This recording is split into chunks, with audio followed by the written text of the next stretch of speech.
खंडेरायाच्या चरणी नतमस्तक झालो आहे माळेगावच्या, नांदेड जिल्ह्यातल्या माळेगाव.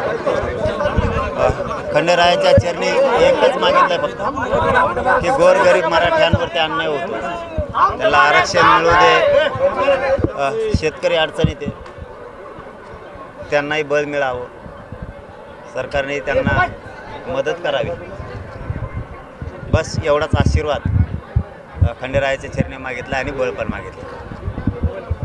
राज ठाकरे म्हणतात की राजधानी असुरक्षित असं त्यांनी ट्विट केलंय. काय सुरक्षित आहे? राजधानी असुरक्षित आहे राज ठाकरेंनी ट्विट केलंय. हा, पण ते त्यांचा राजकीय प्रश्न. मला वाटलं मायावर काही केलंय, मायावर मागं केलं तर आता नाही करीत ते. नवीन वर्षाचा संकल्प काय असतो? आम्हाला नवीन वर्ष आहे की नाही असं होतं. सुख आमच्या वाट्याला आलंच नाही. गोरगरिबांनी लेकरं शिकवायचे, पण आरक्षण नसल्यामुळं त्यांचं आयुष्य बरबाद व्हायचं. आमच्या आईबापानं कष्टकऱ्यांना, गोरगरीब मराठ्यांना सुख आणखीन बघितलंच नाही. नवीन वर्ष येतात, पाठोपाठ येत आहेत आणि पाठोपाठ जात आहेत सुद्धा, पण आमचा न्याय आम्हाला कधी मिळेल या प्रतीक्षेत आम्ही. आमचं खरं नवीन वर्ष त्या दिवशी असं की या राज्यातल्या गोरगरीब सगळ्या 100% मराठ्यांना आरक्षण मिळेल, त्या दिवशी आमचं खरं नवं वर्ष असं. आशा पवार म्हणतात की दोन्ही राष्ट्रवादी एकत्र येत आहेत.